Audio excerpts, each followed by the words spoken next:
안녕하세요. 오늘도 사연살롱을 찾아주셔서 감사합니다. 경기도에서 살고 있는 50대 남성이에요. 저는 지금까지 평범한 삶을 살아왔어요. 그래서 드라마에는 나오는 일들은 저랑은 다른 세계 얘긴 줄 알았죠. 그런데 얼마 전 저한테도 그런 황당한 일이 일어났지 뭡니까? 저에게는 눈에 넣어도 아프지 않은 큰아들과 작은딸, 그리고 유순하고 가정적인 와이프가 있어요. 저는 현재 지방에서 아는 형님의 공장 일을 돕고 있는데요. 월요일부터 토요일까지 주 6일 근무에 월 300 정도 받고 있어요. 솔직히 내 식구가 먹고 살기엔 빠듯한 돈이에요. 제가 지금에야 이러고 살지만 처음부터 남 밑에서 일하고 살던 사람은 아니었어요. 원래는 서울에서 수출 무역업을 했더랬죠. 서울에 아파트도 2채나 가지고 있었고 차도 외제차를 끌고 다녔고요. 그 밖에도 현금 자산을 꽤 보유하고 있었고 1년에 한두 번은 가족들을 데리고 해외여행을 다닐 정도로 남부럽지 않게 살고 있었죠. 그런데 망하는 건 정말 한순간이더라고요. 처음에 작은 계약이 틀어지기 시작하더니 금세 도미노처럼 눈앞에서 와르르 사업 전체가 무너져 버렸어요. 어떻게 세운 사업인데 끝까지 버텨보려고 사방으로 뛰어다녔지만 잘 되지 않았어요. 보다 못한 본가와 처가에서 도와주려고 애를 썼지만 턱없이 부족하더군요. 결국 전 마지막이라는 심정으로 사업을 하는 친구를 찾아갔어요. 그래도 제일 친한 놈이라 생각해서였죠. 자존심 다 버리고 구질구질하게 부탁했습니다. 하지만 돌아온 대답은 싸늘했어요. 자기 보기엔 어차피 망한 게 뻔한 사업이니 그냥 접고 다른 일을 시작하라지 뭐예요. 전 친구의 멱살을 잡고 크게 다퉜어요. 가망 없어. 더 시간 끌어봤자 빚만 불어날 뿐이야. 뭐? 내가 어떻게 쌓아온 사업인데 내가 어떤 심정으로 여기까지 찾아왔는지 알기나 해? 그리고 그날 이후 저는 다시는 누구에게도 손을 벌리지 않겠다 맹세까지 했어요. 제가 가진 마지막 자존심마저 버릴 수는 없었거든요. 제 사업이 망하자 가장 힘들어한 건 작은 딸이었어요. 큰아들은 대학 졸업학기라 이미 등록금을 다 낸 상태인데다 사업이 잘 될 때 어학연수며 유럽 배낭여행까지 아들의 미래를 위해 금전적으로 해줄 수 있는 건 다 해준 상태였거든요. 하지만 작은 딸의 경우는 달랐어요. 아직 고등학생인데다 일반고도 아닌 예고에 다니고 있어서 전학이 불가피했죠. 예고는 등록금도 비싸고 실기비까지 따로 내야 해서 도저히 현재 형편으로는 감당이 안 되더라고요. 결국 미대 진학이 꿈인 딸아이를 일반 고등학교로 전학시켰어요. 대신 미대 입시를 대비해 미술학원을 보내주기로 했고요. 그런데 참, 미대 입시학원비도 만만치 않더라고요. 전에는 제가 벌어다주는 돈으로 아내가 다 알아서 했으니까 저야 알 리가 없었죠. 아침 7시부터 밤 8시까지 주 6일을 꼬박 일해서 월 300 손에 쥐는 상황에 한 달에 100만 원이 넘는 딸아이 학원비 대주는 건 여간 힘든 게 아니었어요. 학원비 내는 날이 무서워질 정도로요. 솔직히 딸아이 원망도 좀 했어요. 미대 들어가는 것도 보통 일이 아니고 또 간다고 해도 전공 살려서 취업하는 것도 힘들 테니까요. 게다가 미대 나와서 잘 되려면 유학은 기본이라고들 하는데 저희한테 이제 그런 건 꿈도 못 꿀 상황이잖아요. 그런데도 집이 이렇게 된 마당에 미술을 하겠다고 그 고집을 부리니 나 원참. 전 딸아이가 미술을 관두고 그냥 취업 잘 되는 간호학과나 회계학과에 갔으면 좋겠다 아내에게 내비쳤어요. 미대는 우리 형편 좋았을 때 얘기지 지금 상황엔 아니잖아. 지금이라도 다시 생각해서 진로 바꾸게 합시다. 제대로 지원도 못 해주면 지은이도 고생할 게 뻔해. 그런데 아내가 극구 반대하는 거예요. 잠깐 형편어렵다고 앞날이 창창한 딸의 꿈을 막을 수는 없다나요. 나중에 딸한테 원망이라도 듣게 된다면 자기나 저나 많이 괴로울 거라고요. 힘 닿는 데까지는 해줄 만큼 해주자고요. 사실 전 그런 아내의 말이 곱게 들리지 않았어요. 월요일부터 토요일까지 공장에서 허리가 휘도록 일하는 건 저였으니까요. 아내는 여전히 상황 판단이 안 되는 것 같았어요. 더 이상 강남 사모님이 아니란 걸 직시해야 하는데 말이죠. 전과 달리 사는 집도 완전히 달라졌어요. 젊은 경비원이 여럿 딸려있던 고급 아파트에서 허름하고 곰팡이 핀 다가구 주택으로 이사를 했거든요. 그런데도 아내는 여전히 부잣집 사모님처럼 하고 다녔어요. 형편 좋을 때 선물로 사주었던 명품 가방들을 그대로 들고 다니더라고요. 중고샵에 갖다 팔면 그게 다 돈인데 말이죠. 여보, 그 가방 이제 파는 게 낫지 않아? 이런 동네에서 그렇게 다녀봤자 짝퉁 소리밖에 못 들을 텐데. 모르는 소리 말아요. 여자들은 명품 가방 하나쯤은 있어야 된다고요. 참, 지금 우리가 그런 거칠애하고 살 처진가요? 가방 팔아 생활비에 보태면 얼마나 좋아요. 남편 고생하는 건 생각도 안 하고 말이죠. 그러던 어느 날이었어요. 그날은 제 월급날이었죠. 퇴근하고 집에 가는 길에 트럭에서 파는 전기통닭 한 마리를 사서 들어갔어요. 딸이 치킨을 참 좋아하거든요. 전 방에서 그림을 그리고 있던 딸에게 나와서 치킨 먹자고 했어요. 그랬더니 딸이 됐다고 하더군요. 우리 딸 치킨 제일 좋아하잖아. 왜? 무슨 일 있어? 아빠, 학원에서 나만 빼고 다 특강한대. 나 이제 쪽팔려서 어떻게 살아? 특강이라니 그게 무슨 소리야? 의아해하는 절 보곤 아내가 다가왔어요. 특강비가 너무 비싸서 하지 말랬더니 지 친구들은 다 한다고 전 난리네. 미술학원에서 방학을 맞아 특강을 하는데 글쎄 특강비가 기존 학원비의 2배라는 거예요. 200만 원이요. 전 비싼 특강비 얘기를 듣자 입맛이 싹 달아났어요. 지금 형편으론 가당치 않은 금액이긴 하지만 저렇게 슬퍼하는 딸의 얼굴을 보니 어떻게든 돈을 마련해주고 싶었죠. 그때 제 눈에 아내의 명품 가방이 들어왔어요. 여보, 저 가방 이제는 파는 게 좋지 않아? 그랬더니 아내가 대뜸 화를 내는 게 아니겠어요. 돈은 미국에 사는 언니한테 빌려보겠다면서요.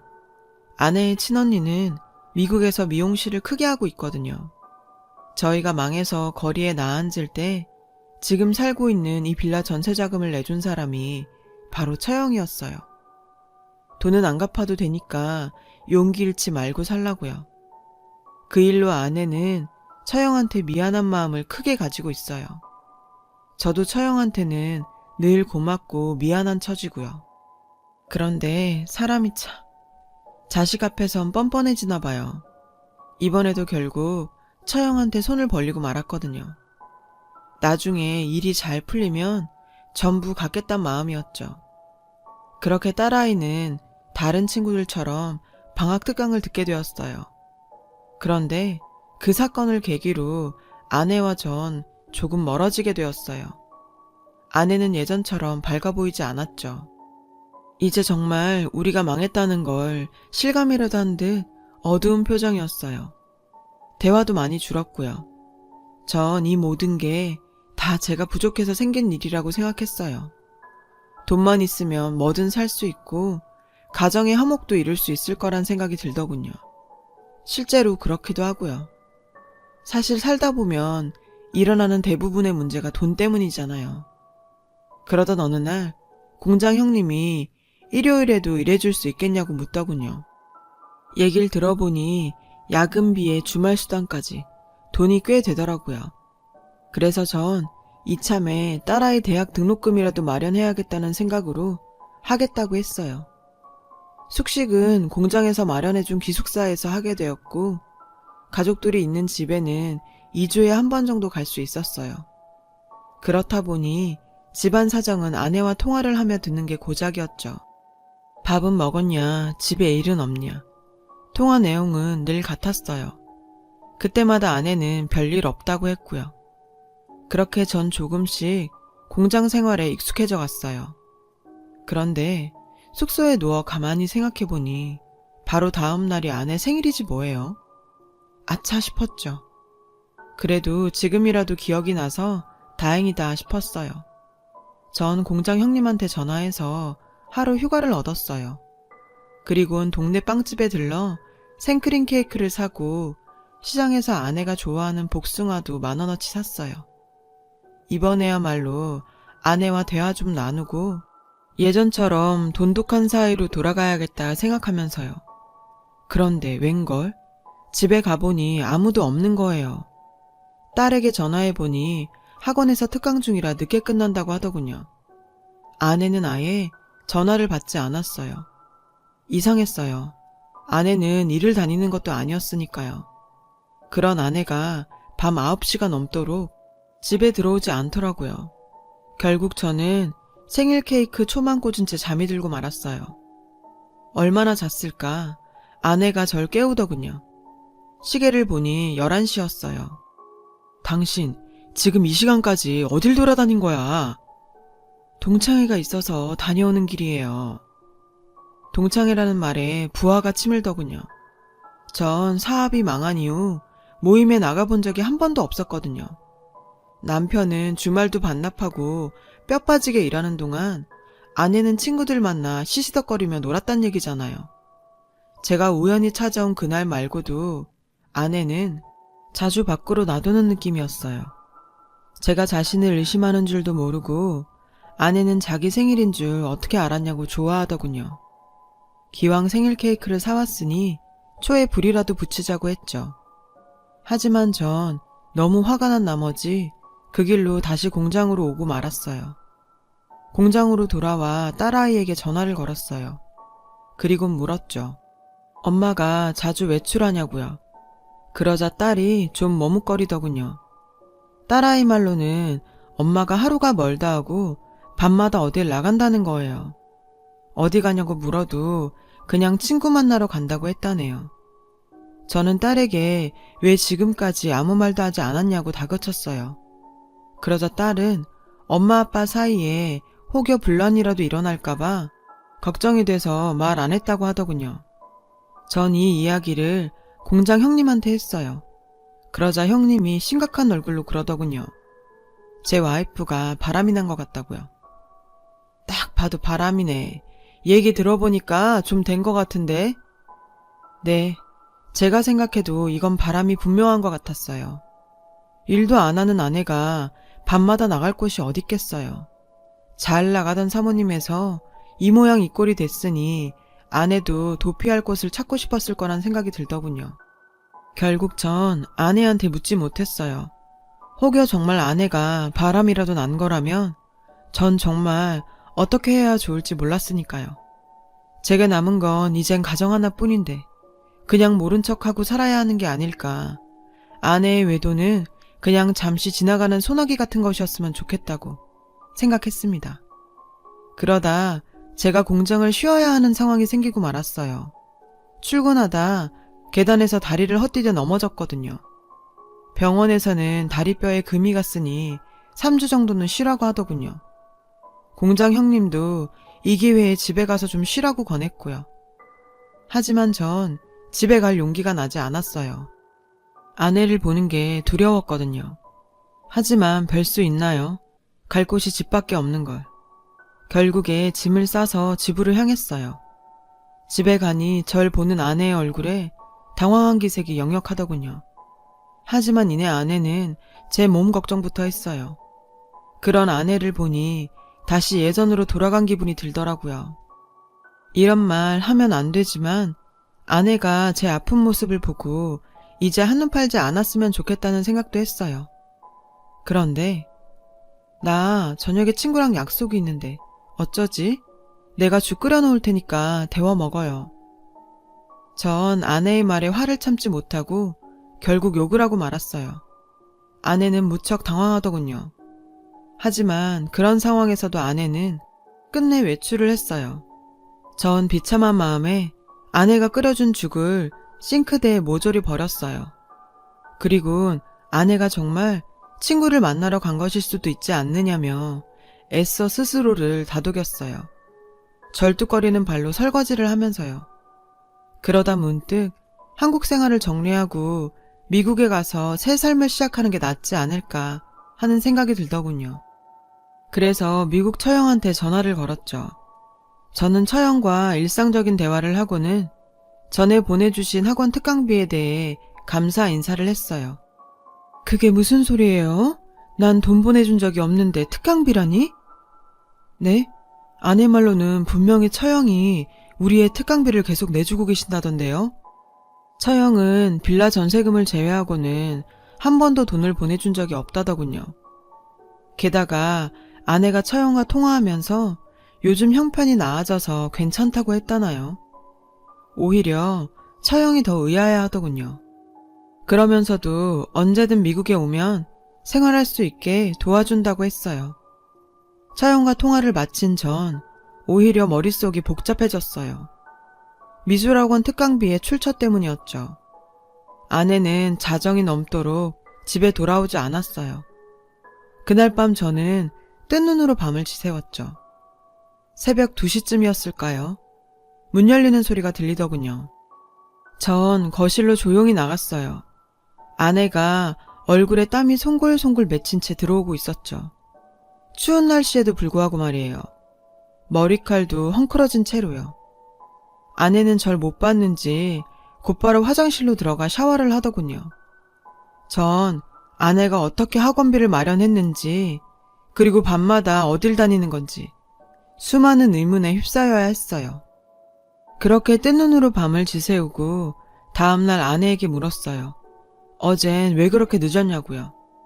그러자 아내는 횡설수설 하더군요. 아줌마들이랑 수다를 떨다 보니 시간 가는 줄 모르겠더라고. 커피 마시고 수다 떨다 노래방 가선 신나게 놀다 보면 정말 시간 가는 줄 모른다니까. 근데요, 무슨 수다를 하루가 멀다 하고 떤답니까? 지어낼 거면 제대로나 지어낼 것이지. 저는 아내의 어설픈 거짓말을 단박에 간파했지만 차마 지난밤 어디서 무얼 했냐고 따져 묻지는 못했어요. 결국 전 아내의 뒤를 밟기로 했어요. 다음날 아내에게 공장에 일이 생겨서 잠깐 가봐야겠다고 말했어요. 아내는 그 몸으로 어딜 가냐고 걱정을 했지만 아내가 속으로는 기뻐하고 있을 거라고 생각했죠. 집을 나선 저는 집 근처에서 시간을 때우고 있었고 저녁 8시가 되자 아내가 집에서 나오더군요.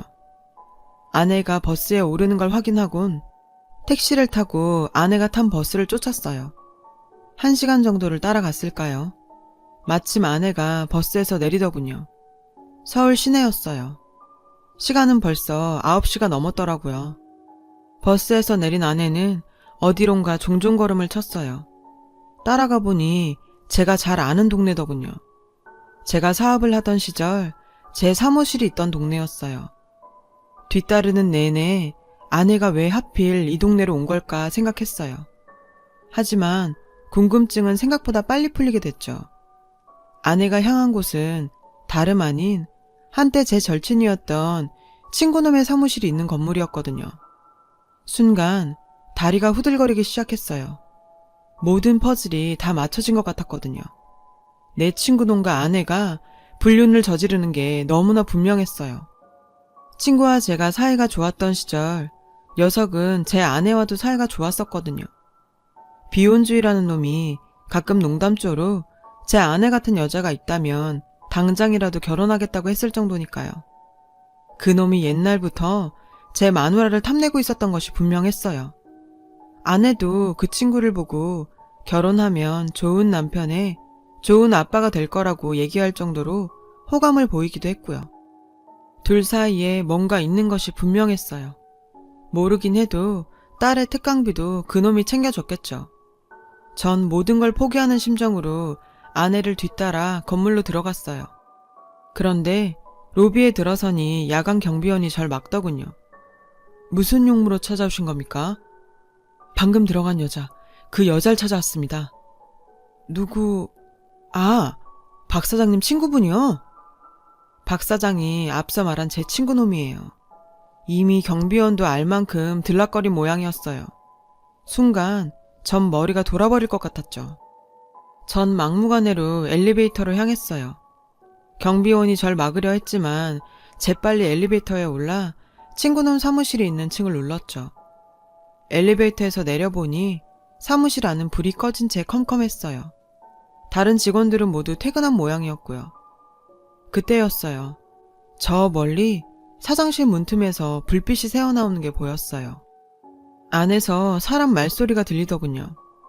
머릿속은 온통 친구놈과 아내가 사장실에서 뒹구는 모습으로 가득했죠. 그렇게 굴욕적이고 참혹한 심정으로 사장실 문을 벌컥 열었어요. 그런데 그곳에는 제 친구는 혼자 있는 게 아니겠어요. 전화통화를 하고 있던 친구는 갑작스런 제 방문에 의아한 표정이었죠. 연락도 없이 내가 여긴 웬일이야? 전 다짜고짜 소리쳤어요. 어딨어? 우리 마누라 어디 숨겼냐고? 그게 갑자기 무슨 소리야? 재수씨가 어딨냐니? 전 다리를 절뚝거리며 다가가 친구놈의 멱살을 잡았어요. 그제야 친구놈은 당황한 기색을 보이더군요. 그 모습에 전 확신할 수 있었어요. 놈이 내 아내와 붙어먹고 있다는 걸요. 네가 뭐가 모자라 남의 와이프까지 건드려?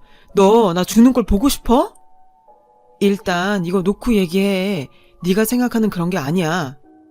그런 게 아니면 왜 우리 마누라가 밤마다 네 사무실에 찾아오는 건데? 그건 그런 게 아니고 미치겠네. 친구놈은 변명을 하는데 급급했어요.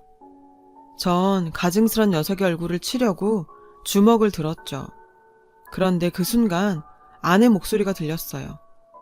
여보, 그만해요. 나 여기 있어요. 고개를 돌려보니 문가에 제 아내가 서 있더군요. 파란 청소 아줌마 옷차림으로 손엔 대걸레를 든 채로요. 여보, 당신이 왜 그런 옷을 입고 있어? 손에 대걸레는 뭐고? 미안해요. 진작 말 못해서. 아내는 그 자리에 주저앉아 펑펑 울더군요. 친구놈은 그제야 그간의 상황을 설명해 주었어요.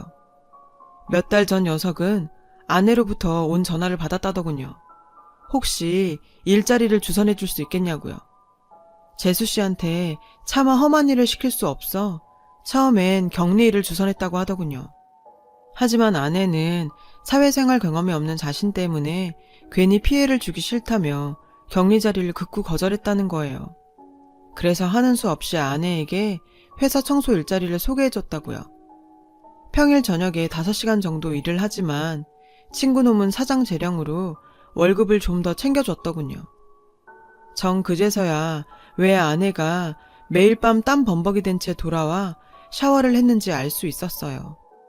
그런 줄도 모르고 지금껏 아내의 외도를 의심했다니. 제가 생각해도 제 자신이 너무 한심했어요. 파란 청소복을 입고 서 있는 초라한 아내를 보니 차라리 잘 차려입고 나가서 바람이라도 피웠더라면 지금처럼 이렇게 미안하고 안쓰럽진 않았을 텐데 하는 생각이 들더군요. 이런 아내를 철없고 세상 물정 모르는 그런 여자라고 원망했던 제가 바보였죠. 딸아이 특강비를 감당하기 위해 밤마다 건물 청소 일을 다녔을 아내를 생각하니 미안해서 고개를 들 수가 없었어요.